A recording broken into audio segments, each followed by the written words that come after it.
आदरणीय लोकतंत्र में जिनका भरोसा नहीं होता है वो सुनाने के लिए तो तैयार होते हैं, लेकिन सुनने का धैर्य नहीं होता है।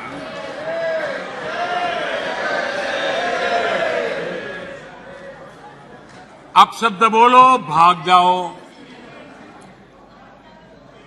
कूड़ा कचरा फेंको, भाग जाओ। झूठ फैलाओ, भाग जाओ। यही जिनका खेल है। ये देश इनसे अपेक्षा ज्यादा नहीं कर सकता है। अगर इन्होंने गृह मंत्री जी की मणिपुर की चर्चा पर सहमति दिखाई होती तो अकेले मणिपुर विषय पर विस्तार से चर्चा हो सकती थी, हर पहलू पर चर्चा हो सकती थी और उनको भी बहुत कुछ कहने का मौका मिल सकता था, लेकिन उनको चर्चा में रस नहीं था। और कल अमित भाई ने विस्तार से इस विषय की चीजें जब रखी तो देश को भी आश्चर्य हुआ है कि लोग इतना झूठ फैला सकते हैं। ऐसे ऐसे पाप करके गए हैं लोग। और उन्होंने आज जब अविश्वास का प्रस्ताव लाए और अविश्वास में सारे विषय पर वो बोले तो ट्रेजरी बेंच का भी दायित्व बनता है कि देश के विश्वास को प्रकट करें, देश के विश्वास को नई ताकत दें, देश के प्रति अविश्वास करने वालों के लिए करारा जवाब दें। ये हमारा भी दायित्व बनता है। हमने कहा था अकेले मणिपुर के लिए आओ, चर्चा करो। गृह मंत्री जी ने चिट्ठी लिख करके कहा था, उनके विभाग से जुड़ा विषय था, लेकिन साहस नहीं था, इरादा नहीं था और पेट में पाप था, दर्द पेट में हो रहा था और फोड़ रहे थे सर। इसका ये परिणाम था। आदरणीय अध्यक्ष जी, मणिपुर की स्थिति पर देश के गृह मंत्री श्रीमान अमित शाह ने कल 2 घंटे तक विस्तार से और बड़े धैर्य से रत्ती भर भी राजनीति के बिना सारे विषय को विस्तार से समझाया, सरकार की और देश की चिंता को प्रकट किया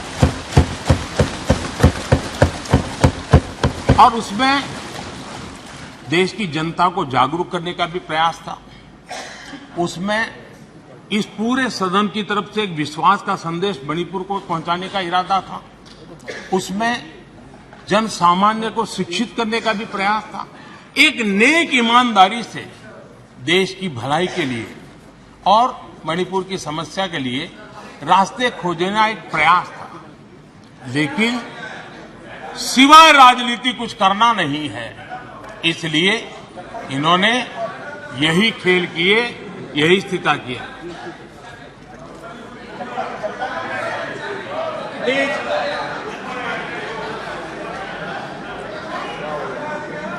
आदरणीय अध्यक्ष महोदय,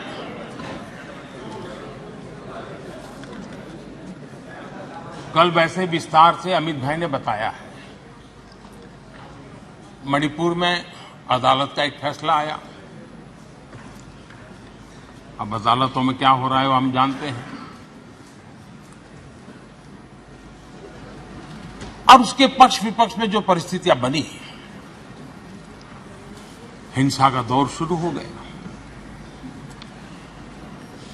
और उसमें बहुत परिवारों को मुश्किल हुई।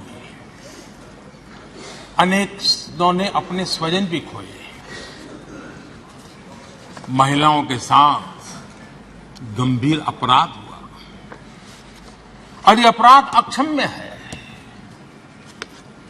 और दोषियों को कड़ी से कड़ी सजा दिलवाने के लिए केंद्र सरकार, राज्य सरकार मिलकर के भरपूर प्रयास कर रही है। और मैं देश के सभी नागरिकों को आश्वस्त करना चाहता हूं कि जिस प्रकार से प्रयास चल रहे हैं, निकट भविष्य में शांति का सूरज जरूर उगेगा। मणिपुर फिर एक बार नए आत्मविश्वास के साथ आगे बढ़ेगा।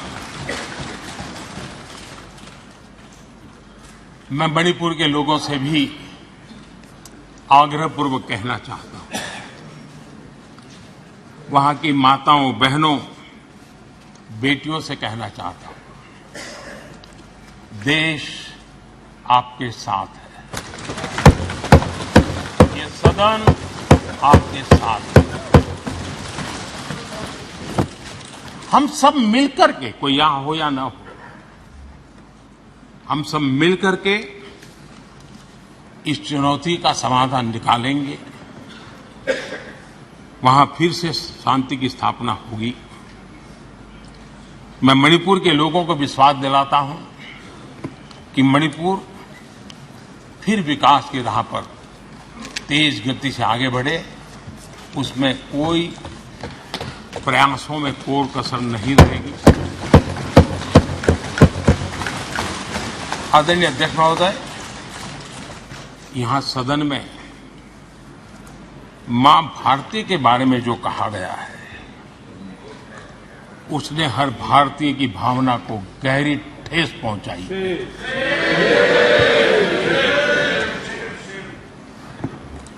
अध्यक्ष जी, पता नहीं मुझे क्या हो गया है।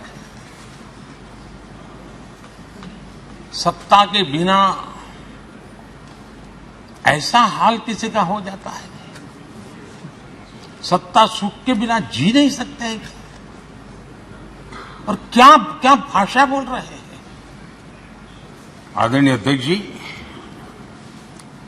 पता नहीं क्यों कुछ लोगों को भारत मां की मृत्यु की कामना करते नजर आ रहे हैं। इससे बड़ा दुर्भाग्य क्या है। ये वो लोग हैं जो कभी लोकतंत्र की हत्या की बात करते हैं, कभी संविधान की हत्या की बात करते हैं। दरअसल जो इनके मन में है, वही उनके कृतित्व में सामने आ जाता है। मैं हैरान हूं। और ये बोलने वाले कौन लोग हैं? क्या ये देश भूल गया है? ये 14 अगस्त विभाजन विभीषिका पीड़ादायक दिवस आज भी हमारे सामने उन चीख को लेकर के, उस दर्द को लेकर के आता है। ये वो लोग जिन्होंने मां भारती के 3-3 टुकड़े कर दिए। जब मां भारती की गुलामी की जंजीरों से मुक्त कराना था, जब मां भारती की जंजीरों को तोड़ना था, बेड़ियों को काटना था, तब इन लोगों ने मां भारती की भुजाएं काट दी, मां भारती के 3-3 टुकड़े कर दिए। और ये लोग किस मुंह से ऐसा बोलने की हिम्मत करते हैं? आदरणीय अध्यक्ष जी, ये वो लोग हैं जिस वंदे मातरम गीत ने देश के लिए मर मिटने की प्रेरणा दी थी। हिंदुस्तान के हर कोने में वंदे मातरम चेतना का स्वर बन गया था। तुष्टीकरण की राजनीति के चलते उन्होंने मां भारती गीत के भी टुकड़े कर दिए लोग। ये वो लोग हैं माननीय अध्यक्ष जी, जो भारत तेरे टुकड़े होंगे, ये गैंग, ये नारा लगाने वाले लोग, इनको बढ़ावा देने के लिए, उनका प्रोत्साहन करने के लिए पहुंच जाते हैं। भारत तेरे टुकड़े होंगे, उनको बढ़ावा दे रहे हैं। ये उन लोगों की मदद कर रहे हैं जो ये कहते हैं नॉर्थ ईस्ट को जोड़ने वाला कॉरिडोर है, उसको काट दें तो बिल्कुल नॉर्थ ईस्ट अलग हो जाएगा। ये सपना देखने वालों का जो लोग समर्थन करते हैं। आदरणीय अध्यक्ष जी,